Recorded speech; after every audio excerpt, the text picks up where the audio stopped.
नमस्कार, किरण बुटीक मध्ये तुमचं स्वागत आहे। आज आपण करत आहोत ब्लाउजची स्टिचिंग।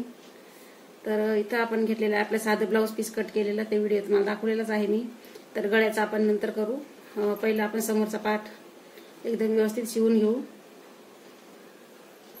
टक्सला आधी आपण नाही करू, शिलाई मारून घेऊ। म्हणजे आपले टक्स टाकलेत आणि गळा कट करून घेऊ।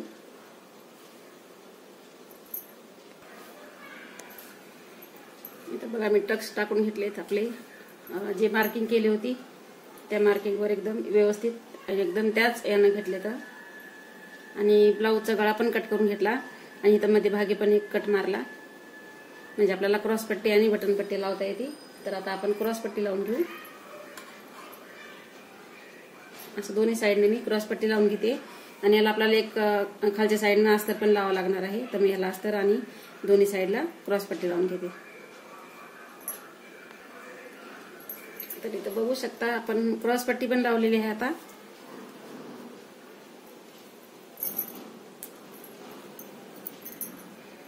आणि त्याला दुसरा अस्तर पण लावलेला आहे। तर आता तुम्हाला हवं तसं तुम्ही करू शकता।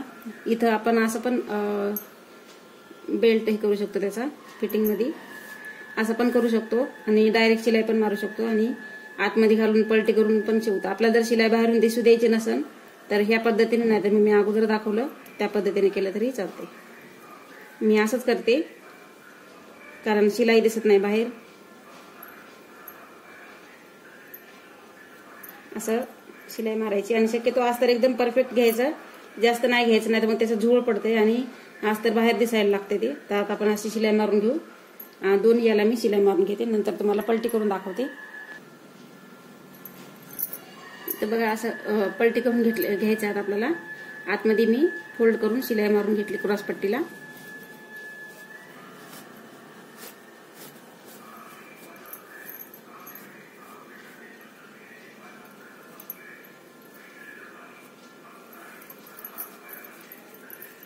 कारण ह्याच्यामध्ये जास्त आपल्याला अस्तर राहत नाही, ब्लाउज पीस नसते जास्त मोठा, त्याच्यामुळे आपल्याला दुसरा अस्तर लावावं लागतंय क्रॉस पट्टीसाठी किंवा बटन पट्टीसाठी पण। तर हे बघा आपलं असं पलटी करून घ्यायचं या साईडचं पण।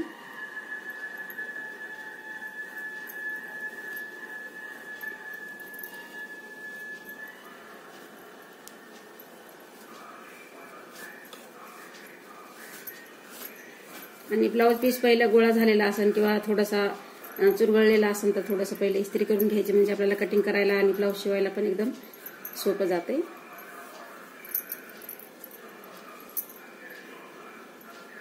आता आपण बटन पट्ट्या लावून घेऊ आणि बटन पट्ट्या लावल्याच्या नंतर परत आपल्याला क्रॉस मध्ये ह्याच्या गळ्याच्या पट्ट्या काढून घ्यायच्या आणि राहिलेलं आपलं हे थोडं थोडं राहिलेलं साईडला ते आपण नंतर कट करून घ्यायचं। कारण इथं हा आपण टक्स घेतलेला आहे ना, त्या टक्समुळे आपल्या इकडे थोडंसं हे क्रॉस पट्टी वाढते आणि इथला भाग थोडासा कमी होत असतो। तर त्याच्यामुळेच आपण पहिलं समोरचा भाग आपण कधी पण इकडून 1 इंच आणि खालून 1 इंच असं वाढून घ्यायचं कधी पण टक्सच्या ब्लाउजला, म्हणजे आपल्याला ब्लाउज कमी पडत नाही। आता आपण बटन पट्टी लावून घेऊ। आपल्या बटन पट्ट्या लावून झाल्यात। बघा फिनिशिंग कशी वाटते, तर छान वाटते का? हे असं एकावर एक बरोबर ठेवून आपल्याला बटन पट्टी आणि टच बटन पट्टी बरोबर आपली झाली का ते बघायचं आणि इथे चेक करून घ्यायचं, टिक मार्क करून घ्यायचं। जे वर असेल ते थोडंसं कट करून घ्यायचं आणि मग आपल्याला त्याला पट्टी लावायची वरून। तर ती पट्टी पण मी कट करून घेतलेली आहे। तर ही पट्टी थोडीशी अशी क्रॉस कपडा ठेवूनच करायची कधी पण। आता हा सरळ आहे का कसा क्रॉस आहे ते आपण हे करून बघायचं आधी। आणि हा क्रॉस मध्ये येतं अशा ह्या साईडनं आपल्याला 1.25 इंचची तरी आपल्याला पट्टी कट करून घ्यायची। तर ही पट्टी मी काढून घेतली बघा। आता याला बारीक एक अशी टीप टाकून घ्यायची आणि मग गळ्याला आपल्याला जोडून घ्यायची आणि ही पाठीमागे आपल्याला पाठीमागच्या साईडला आपल्याला पट्टी लावावी लागते, तिथं त्याच्यासाठी मी ही पट्टी काढून घेतलेली आहे। आता राहिलं आपलं मेन काम गळ्याचं। तर याच्यासाठी आपण आता हेच कपडा घेणार आहे मी दुसराच, कारण ह्याचा कपडा आपल्याला तेवढा उरला नाही, ते कपडा इथे मागे लावून पलटी करण्यासाठी। तर इथे मी दुसराच कपडा लावणार आहे आता। तर पहिला आता आपण बटन पट्टी गळ्याची पट्टी लावून घेऊ, म्हणजे आपलं पुढचं काम एकदम ओके होऊन जाईल। पाठीमागचंच राहते ना। आता राहिले आपला पाठीमागचा भाग. तर कपडा आपल्याला कमी पडलाय, थोडेसे 2 तुकडे हे घेतलेत आणि थोडासा हा कलर घेतला. तर हा खालूनच जाणार आहे असं बी, त्याला आपल्याला हात शिलाई करता येते. आणि याच्यावरच मी गळ्याचं माप पण टाकून घेतलेलं आहे.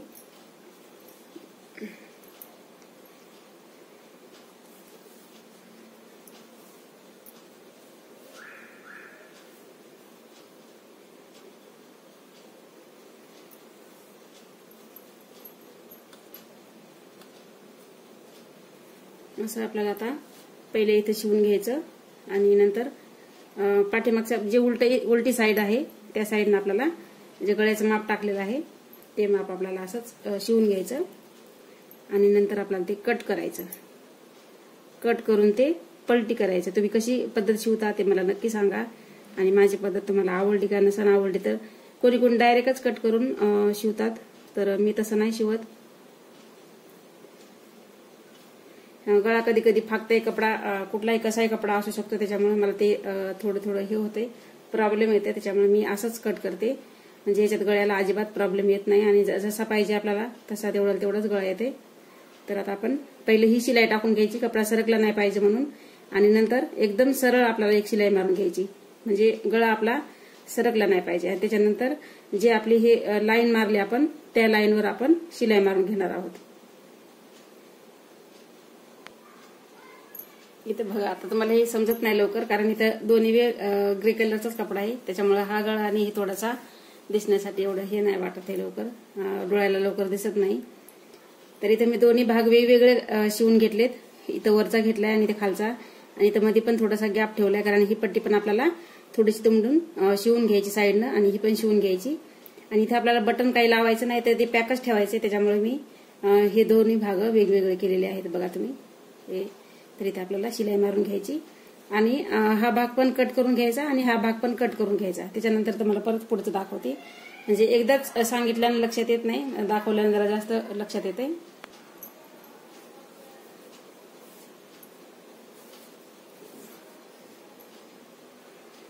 आता आपण या साईडला कट करून घेतलंय मी, आतला कपडा इथला पण आणि इथला पण, आणि आपल्याला ह्या साईडनं शिलाई पण मारून घ्यायची होती, ती शिलाई पण मारून घेतली मी. आता फक्त पलटी करायचं आणि इथं कट पण दिलेत मी कोपऱ्यावर. आपल्याला कट दिल्याशिवाय ते गळा चांगला दिसत नाही, फिनिशिंग मध्ये नाही येत चांगला. आता हा कलरचा कपडा आहे त्याच्यामुळे आपल्याला अजिबात वरून दिसू द्यायचं नाही, तर एकदम छान अशी फिनिशिंग आली पाहिजे बघा. अशी हा कपडा आतमध्ये गेला पाहिजे. तर आता पूर्ण बाजूने मी शिलाई मारून घेते. बघा आपला गळा एकदम मस्त रेडी झालेला आहे आणि इथे छोटे छोटे मी 2 टक्स पण टाकून घेतलेत, कारण जेवढा आपला डीप गळा असेल तेवढे टक्स आपल्याला छोटेच घ्यायचे असतात, आणि जर छोटा गळा असेल तर आपल्याला टक्स थोडेसे मोठे घ्यायचे, म्हणजे 4 इंचापर्यंत. तर आता आपलं झाले, फक्त हात शिलाई केल्याच्या नंतर अजून छान फिनिशिंग दिसेल आपल्याला.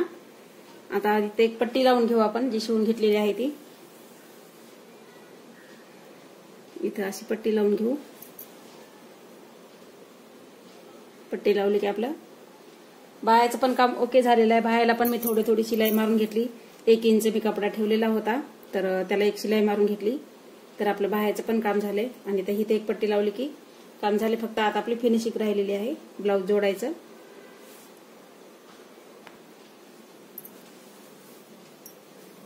आपली पाठीमागची पट्टी पण लावून झाली बघा, छान झाली बघा मस्त. आता फिनिशिंग पण. आता याच्यावर आपल्याला उलटे साईडनं असं ठेवलं तरी चालते जर तुम्हाला फिटिंग करायची असेल तर.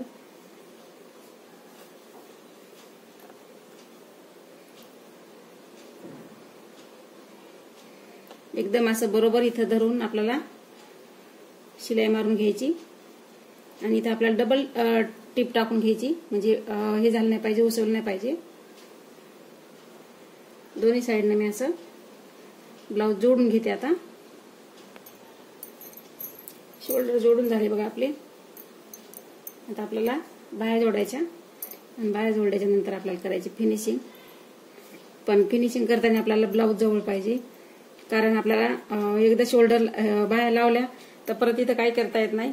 हे माप टाकून घ्यायचं, म्हणजे गळा एकदम फिटिंग मध्ये मस्त बसतो. आणि हे माप टाकून झाल्याच्या नंतर परत हे पण बरोबर आहे का नाही ते चेक करायचं,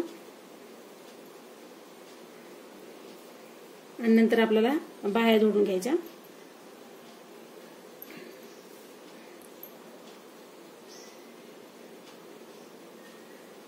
आता बाहेर जोडून घेते. माप आधी पहिलं हे करते, चेक करून घेते. इथं बघा आपलं ब्लाऊज रेडी झाले 4 टक्स वालं. आणि फिनिशिंग कशी वाटते मला नक्की सांगा.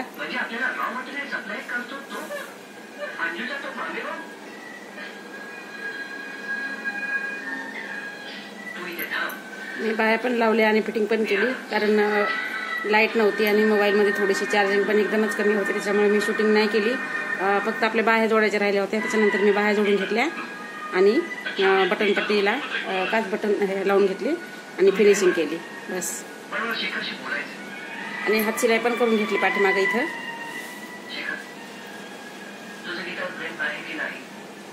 प्लीज एक कमेंट करा कसं वाटतं ब्लाऊज.